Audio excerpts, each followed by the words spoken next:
आज मेरी शादी थी और मुझे मेरी माँ बहुत याद आ रही थी। मेरी माँ इस दुनिया में नहीं थी और मेरी शादी मेरे भाई ने करवाई थी। उसने मेरी शादी करवाने के लिए बहुत कर्जा उठाया था और बहुत मेहनत की थी। मेरी शादी तो हो गई, पर मुझे ये बात बड़ी अजीब लगी कि घर से रुखसत करने के बजाय मेरे भाई के कमरे में ही बिठा दिया गया था। मैं हैरान हुई। मेरे साथ सिर्फ एक ही औरत थी जिसके बारे में बताया जा रहा था कि वो मेरे होने वाले शौहर की बड़ी बहन है। वो मुझे मेरे ही भाई के कमरे में लाकर बिठाने लगी। तो मैंने कहा, बाजी ये क्या कर रही हो? मुझे तो आप लोगों के घर जाना है। उसने कहा, नहीं, तुम्हें ये रात इधर ही गुजारनी होगी, फिर तुम्हें ले जाएंगे। तो फिर मेरे दिमाग में यह ख्याल आया कि शायद इनके पास घर ही नहीं है या इनका घर अभी ठीक से सेट नहीं हुआ, क्योंकि मेरे भाई ने कहा था कि वो लोग भी हमारी तरह गरीब हैं, पर क्या इतने गरीब हैं कि इनके पास एक कमरा भी नहीं है जहां पर वो अपने घर की दुल्हन को ही ले जाते। और वो मुझे मेरे भाई के कमरे में बिठाकर चली गई थी। कितनी अजीब बात है कि मैं अपनी शादी की रात अपने भाई के कमरे में गुजारने वाली थी, मुझे यहाँ बिठा के चली गई है। इसका मतलब यही है कि मजबूरी है, वरना ऐसा कभी नहीं होता। मैं उनसे कहना चाहती थी कि अगर ऐसा ही कोई मसला है तो मुझे दूसरे कमरे में ले जाएं, लेकिन यह भी सच था कि दूसरे कमरे का दरवाजा टूटा हुआ था और ठीक से बंद नहीं होता था। इसलिए मैं खामोश हो गई और दूल्हे का इंतजार करने लगी। अभी तक मैंने सिर्फ उसकी तस्वीर ही देखी थी। तस्वीर से तो बहुत अच्छा और खूबसूरत लग रहा था। थोड़ी देर के बाद दरवाजा खुलने की आवाज आई और मैंने अपना घूंघट ठीक कर लिया। मैंने कहा, लो, मेरा शौहर आ गया। अम्मी जिंदा थी तो तब उन्होंने समझाया था कि दुल्हन बनोगी तो पहले दिन अपने शौहर से ज्यादा बात मत करना, मुंह खोल खोल के हंसना नहीं, थोड़ा शर्मा लेना, क्योंकि पहले दिन की औरत को इसी तरह पेश आना चाहिए। मैं भी यही कुछ सोच रही थी। अम्मी की याद तो बहुत आ रही थी, लेकिन ये भी सच था कि मुझे शादी करने का शौक था। मैं चाहती थी कि मेरा एक अच्छा सा शौहर हो, मेरा अपना घर हो, मैं खुद खाना बनाऊं, मेरे घर को साफ करूं, मेरे छोटे छोटे बच्चे हों। मुझे इस तरह की जिंदगी जीने का शौक था और आज मेरी जिंदगी का पहला दिन था। मेरा शौहर मेरे सामने आकर बैठ गया, लेकिन मैं जो कि शर्माने की एक्टिंग कर रही थी, तो मैंने भी अभी तक उसे आंख उठा के नहीं देखा था। उसने अपना गला साफ किया तो मुझे उसकी आवाज कुछ जानी पहचानी सी लग रही थी और फिर उसने खुद ही मेरा घूंघट भी हटा दिया। जैसे ही मैंने नजर उठा के सामने देखा तो मुझे ऐसा लगा कि मेरा दिल बंद हो जाएगा, क्योंकि जो शख्स मेरे सामने बैठा था वो कोई और नहीं बल्कि मेरा भाई था। आप मेरे कमरे में? मुझे कुछ समझ नहीं आ रही थी कि मैं क्या बोलूं। मुझे लगा कि वो गलती से यहाँ आ गया है और फिर उसने इस तरह मेरा घूंघट क्यों उठाया? ये किस किस्म की गलती थी? वो कहने लगा, देखो, तुम परेशान मत हो, तुम्हारी शादी हुई है। मैंने कहा, हाँ मुझे पता है कि मेरी शादी हुई है, लेकिन आप यहाँ पर क्या कर रहे हैं? तो उसने मुझे ऐसी बात बताई कि मेरे कदमों तले जमीन निकल गई।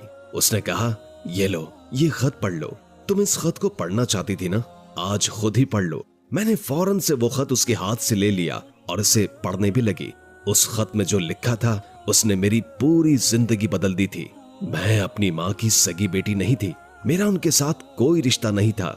मैं उनकी कजिन की बेटी थी जिसको वो अपनी बहन कहती थी, और उनकी बहन ने किसी बहुत अमीर आदमी से मोहब्बत की शादी की थी, लेकिन उन लोगों ने उनकी बहन को इस दुनिया से रवाना कर दिया।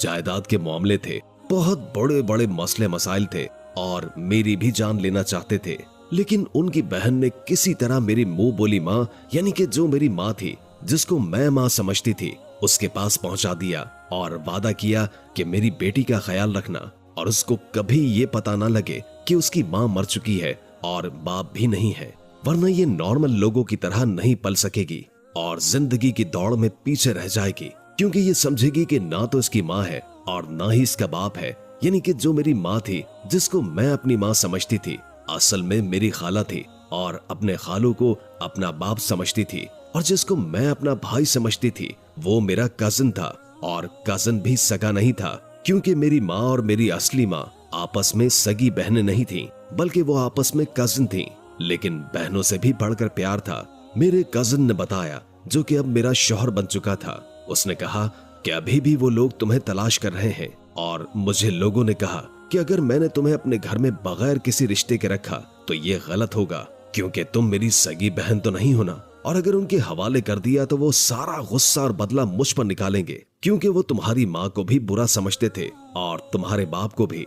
इसलिए मुझे कोई और रास्ता समझ नहीं आया तुम्हें यहाँ रखने का, क्योंकि मेरी माँ ने आखिरी दम तक तुम्हारी हिफाजत की थी, तुम्हें अपनी बेटी की तरह पाला था और ये भी कहा था कि तुम्हें कुछ होना नहीं चाहिए, वरना वो आखिरत में अपनी बहन को क्या मुंह दिखाएगी। मेरे पास कोई और रास्ता नहीं था। एक मर्द औरत को इसी तरह पनाह दे सकता है और मैंने तुम्हें पनाह देने के लिए तुमसे निकाह कर लिया। मैंने कहा, लेकिन मैं तो आपको अपना भाई समझती हूँ, आप ये क्या कह रहे हैं?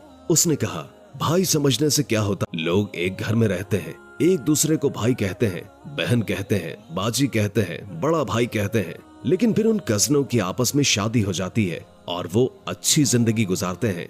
और मैं तुम्हारा फर्स्ट कजन नहीं हूँ, दूर पार का कजन हूँ, इसलिए तो मैंने तुम्हें कभी घास नहीं डाली, क्योंकि मुझे पता था कि तुम मेरी सगी बहन नहीं हो। मैं तुमसे दूर दूर ही रहता था।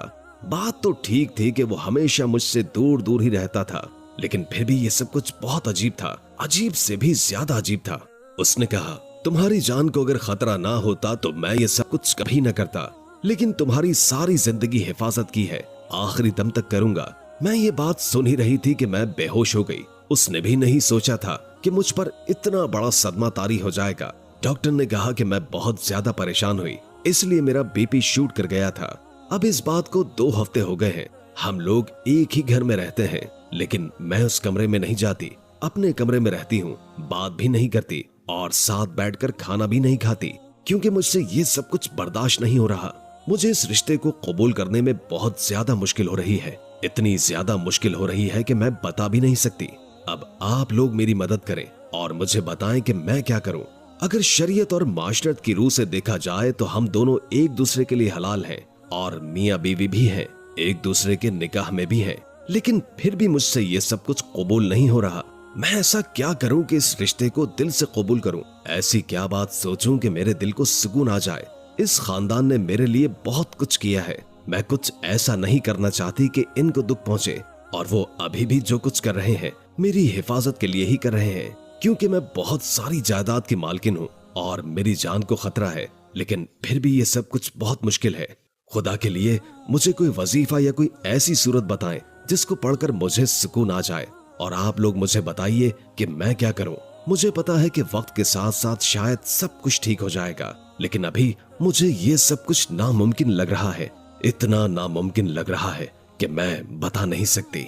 अगर वीडियो अच्छी लगी हो तो लाइक करके हमारे चैनल को सब्सक्राइब कर दें और कमेंट बॉक्स में कमेंट करके अपनी आरा से भी आगाह कीजिए और बेल आइकॉन को क्लिक कर दें ताकि हमारी नई आने वाली वीडियोस का आपको पता चलता रहे। अगर जिंदगी रही तो एक और वीडियो के साथ इंशाअल्लाह हाजिर होंगे। अभी हमें इजाजत दीजिए। अल्लाह हाफिज।